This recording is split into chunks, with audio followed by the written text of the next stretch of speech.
politique son excellence monsieur Bassirou Diomaye Diakhar Faye di kiiraay donc je l'avais dit à Fallou le grand chroniqueur que je salue au passage donc on peut dire que son excellence monsieur Bassirou Diomaye Diakhar Faye ne fait plus partie de Pastef. waaw loolu dafa leer. waaw daf ko acté léegi mu leer. Après avoir subi vraiment plusieurs tentatives de déstabilisation politique envers sa propre entité bi nga xam ne daf ci joxe woon corps et âme ba subi ba dugg ci prison. Effectivement def fa 11 mois génn jubal au palais de la République. bañ ko falee mu nekk président de la République mu jël yëpp delloo leen ko. à travers le président du parti Pastef muy Ousmane Sonko ne ko aca xoolal jox naa la nag bi nag xoolal jëlal nar xoolal naral nga def nga jël ku la neex nga jox ko. loolu la def après avoir subi plusieurs tentatives xam nga de déstabilisation xam nga. gars yi di ko jeter du crédit au jour le jour parce que sénégalais yi bëri naan sax mais Diomaye bi est-ce que am na fula. est-ce que moom mooy président bi. c'est ce que disaient les sénégalais tout le monde se le disait ne actuellement nii décision yi ci kan la nekk ci Sonko la nekk wala boog si Diomaye la nekk. tout le boo gisoon mu am mooy la reconnaissance. parce que dañ ne la reconnaissance ñu ne est la plus belle chose au monde.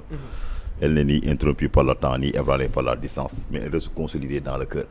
Diomaye sa nature moom boo ko xoolee rek sa manière. c'est-à-dire que sa nature quoi. xam nga nit ñi bu ñu ko xoolee comme un homme politique mais boo ko jugé en tant qu'un être humain da nga xam ne kii de manière positive nit ku baax la quoi. même ba pare nit ku correct la nit ku positif la nit ku expression am discipline la corporelle. effectivement son expression corporelle. ba gars yi sax naan non kii dafa xaw a nooy quoi alors que du nooy. li rapport bi wax rek ñu ne gangster mooy guerrier xel mu sell mooy yambar bi. boo amee xel mu sell ñu ne yambar nga. boo nekkee gangster ñu ne non kii mooy guerrier bi. te xel bu sell moom moo gën. xel bu sell mës a demee ak waa Pastef mais ñoom ñoo dem ba ci biir gain xam nga changer veste politique ñëw taxaw ba ko opposé jël Sonko ba ko mettre au devant te loolu mënul nekk. Un président ne doit pas avoir peur de rien. Un président ne doit pas avoir peur de qui que ce soit parce que c'est lui le guide suprême. effectivement des armées. que ñu bañ ko wala mu wala ñoom ñu nangu ko Diomaye yàlla def na ko li mu doon ba pare. il est le président de la République de tous les Sénégalais. kon Diomaye nekkatul ku tuuti ci réew mi. nekkatul ku tuuti ci Afrique nekkatul ku tuuti ci àdduna bi parce que actuellement nii il est à la tête de la CEDEAO. Bassirou Diomaye Diakhar Faye comprendre nga voilà léegi nag son avenir politique ne doit pas être en jeu warul toog croiser les bras.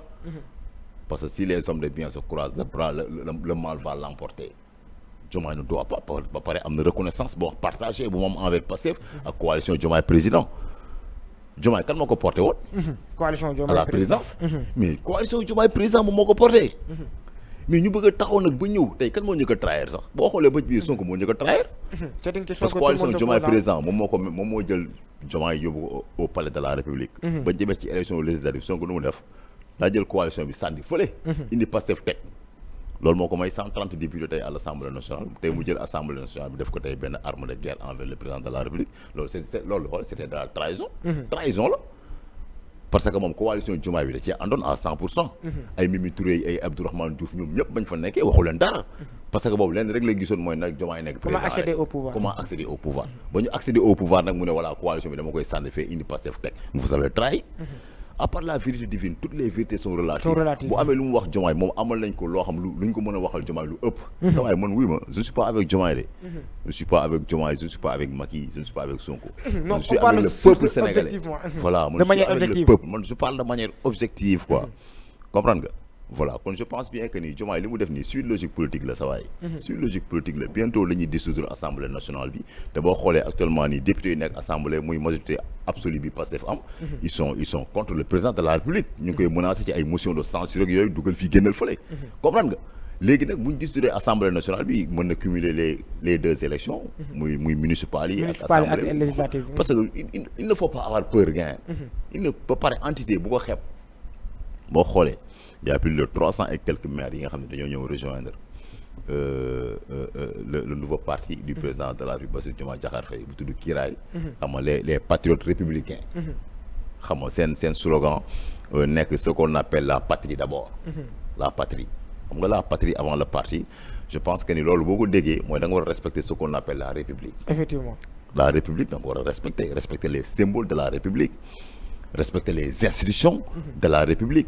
mais tey mënoo nekk quelqu'un boo xamante ne yow nekkoo institution nekkoo dara bëgg a jeter du discrédit aux institutions di wax lu la neex ñi nga xam ne aussi dañoo xool topp si yow di jeter du discrédit di wax lu la neex boo xoolee Sonko discours bi mu doon def démb ak tey xaw na changé parce que démb maa ngi koy dégg mu naan non léegi foog ngeen dal parce que boo leen dalul dañuy diaboliser jël ñu yóbbu ñu ci kaso bi te ñu jàppal bàyyi mais loolu wax boobu daf ko doon jiitu quoi parce que dañu souvent li ngay mujjee da nga ko war a njëkkee quoi da nga ko war a njëkkee actuellement nag la séparation est actée waaw Pastef jaar na fële Diomaye créé na parti comme tous les autres partis traditionnels yi fi nekkoon yëpp si on prend l'exemple du PS c'était comme ça l'exemple du PDS c'était comme ça ñaata parti ñoom ñoo APR aussi pareil comprendre nga ñaata parti ñoom ñoo judd biir PS ñaata parti ñoom ñoo judd biir PDS parce que dafay nekk ay raisons politiques parfois yoo xamante ne tey mënoo ko ñàkk bañ a assumer da nga koy assumer voilà Diomaye nag d'après caractère bi ma ko gisee ni muy demee politiquement il a assumé ce qu'il a fait waaw c'est que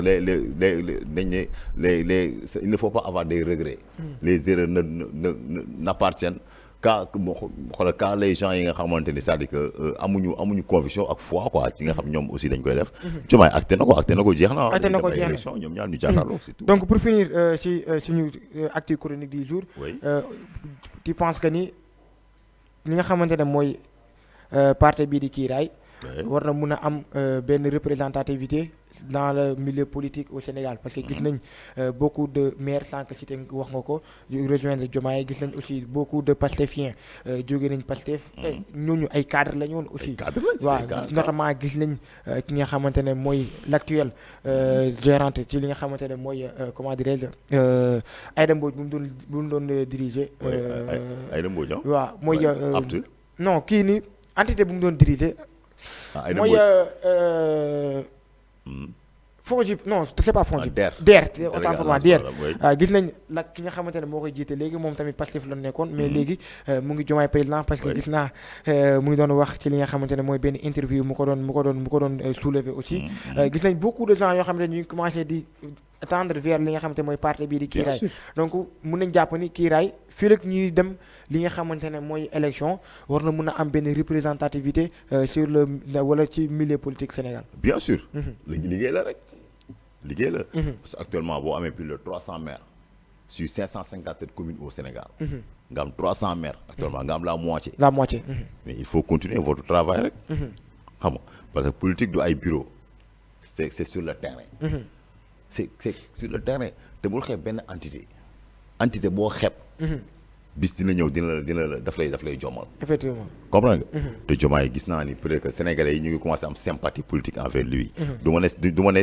ils sont des militants du parti Kiiraay mais il y a beaucoup de sénégalais qui sont devenus des sympathies envers Diomaye ñu ngi koy bàyyi xel parce que unité nationale bi muy incarné comprendre nga président Macky Sall bi mu mujjee recevoir ci moo ci biir réew mi xam nga ñëw ne da koy soutenir comprendre nga c'est-à-dire que genre gestes yooyu actes yooyu dafa am benn dafay raffermir les liens entre les politiques traditionnels et le président de la République Bassirou Diomaye Diakhar Faye parce que dañ naan kii kat vraiment il respecte les symboles de la République gëm na réew mi te boo ko dégloo discours am boo ko dégloo keroog du début jusqu'à la fin li mu wax yëpp amul dara loo mën a teg sur la table ne li mu wax ëpp na lépp lu mu wax rek da nga xam ne kii li mu wax ni éthique la ak déontologie te loolu dafa am solo quoi parce que convaincre les gens fu muy démarrer mooy la communication parce que communication moom moo ne une très bonne relation voilà léegi nag je pense que ni parti bu ko créé day am ay membres fondateurs am membre simple am leader am ay suiveurs am ay dormeurs je pense que ni les membres fondateurs bu ñu mënee créer ay leaders comprendre nga des vrais leaders yoo xamante ils vont sillonner